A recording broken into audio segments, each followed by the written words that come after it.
From a middle-class family raised mostly by her mom, like so many of us, leaning on her neighbors like we all do. That's what you want in a president, someone who gets you and will have your back. Take it from me. And I know good people. Kamala Harris is an extraordinary human being. She is an extraordinary candidate. And she will be an extraordinary president of the United States of America.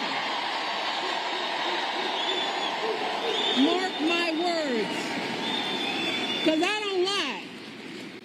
So Michigan, with all that being said, I got to ask myself, well, why on earth is this race even close? I lay awake at night wondering what in the world is going on. And it's clear to me that the question isn't whether Kamala is ready for this moment, because by every measure, she has demonstrated that she's ready. The real question is, as a country, are we ready for this moment? Are we willing to do what it takes to get her across the finish line, or are we going to let ourselves get distracted and fall for the scam? Are we going to lose sight of the dire consequences if we come up short? And right now, folks, I have to be honest, I'm not completely sure of the answers to those questions. Y'all give me great comfort in this arena.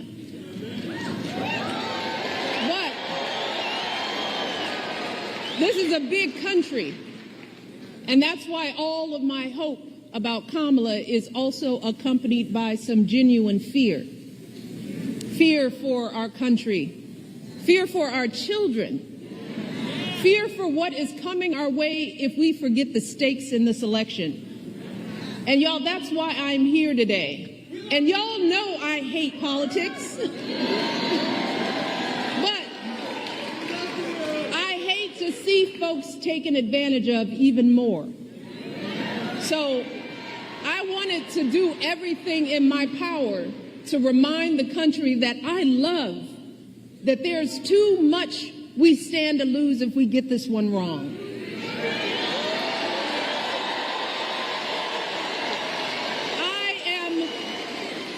I'm deeply concerned, and I'm talking to everybody out there, that too many of us are still confused and buying into the lies and distortions from people who do not have our best interest at heart.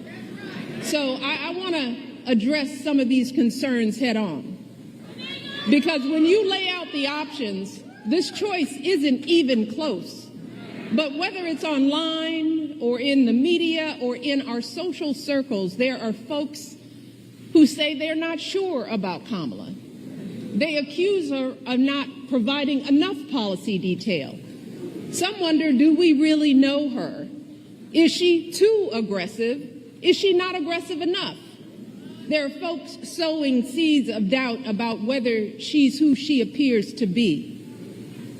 Now, don't get me wrong. Voters have every right to ask hard questions of any candidate seeking office. But can someone tell me why we are once again holding Kamala to a higher standard than her opponent?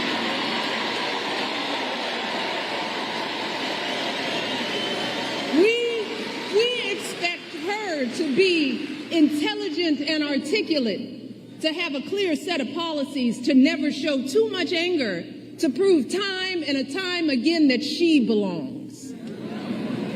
But for Trump, we expect nothing at all. No understanding of policy, no ability to put together a coherent argument, no honesty, no decency, no morals. Instead, too many people are willing to write off his childish, mean-spirited antics by saying, well, Trump's just being Trump, rather than question his horrible behavior. Some folks think he's funny. And if you remember, that's exactly how he got elected the first time. Folks gave him a pass and rolled the dice, betting that he couldn't possibly be that bad.